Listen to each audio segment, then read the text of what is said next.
اور وہ اللہ سے کوئی بات چھپا نہیں سکیں گے۔ مومنو،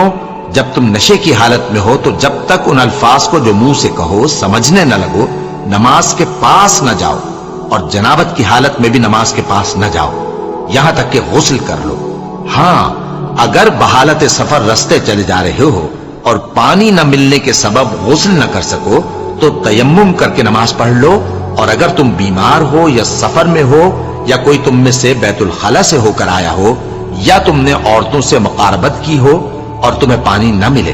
تو پاک مٹی لو اور منہ اور ہاتھوں کا مسح کر کے تیمم کر لو۔ بے شک اللہ معاف کرنے والا ہے، بخشنے والا ہے۔ بھلا تم نے ان لوگوں کو نہیں دیکھا جن کو کتاب سے حصہ دیا گیا تھا کہ وہ گمراہی کو خریدتے ہیں اور چاہتے ہیں کہ تم بھی رستے سے بھٹک جاؤ، اور اللہ تمہارے دشمنوں سے خوب واقف ہے، اور اللہ ہی کافی کارساز ہے، اور اللہ ہی کافی مددگار ہے۔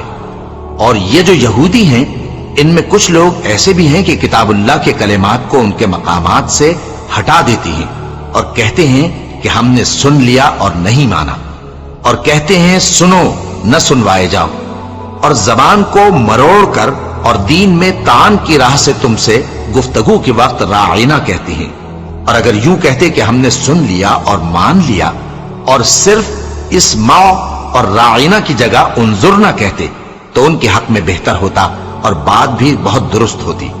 لیکن اللہ نے ان کے کفر کے سبب ان پر لعنت کر رکھی ہے تو یہ کچھ تھوڑے ہی ایمان لاتے ہیں۔ اے کتاب والو، قبل اس کے کہ ہم کچھ چہروں کو مٹا دیں اور پھر ان کی پیٹھ کی طرف پھیر دیں یا ان پر اس طرح لعنت کریں جس طرح ہفتے والوں پر لعنت کی تھی، ہماری نازل فرمائی ہوئی کتاب پر جو تمہاری کتاب کی بھی تصدیق کرتی ہے ایمان لے آؤ، اور اللہ نے جو حکم فرمایا سو سمجھ لو کہ ہو چکا۔ اللہ اس گناہ کو نہیں بخشے گا کہ کسی کو اس کا شریک بنایا جائے، اور اس کے سوا اور گناہ جس کو چاہے معاف کر دے، اور جس نے اللہ کا شریک مقرر کیا اس نے بڑا بہتان باندھا۔ کیا تم نے ان لوگوں کو نہیں دیکھا جو اپنے آپ کو پاکیزہ کہتے ہیں؟ نہیں، بلکہ اللہ ہی جس کو چاہتا ہے پاکیزہ کرتا ہے، اور ان پر دھاگے برابر بھی ظلم نہیں ہوگا۔ دیکھو یہ اللہ پر کیسا جھوٹ طوفان باندھتے ہیں، اور یہی کھلا گناہ کافی ہے۔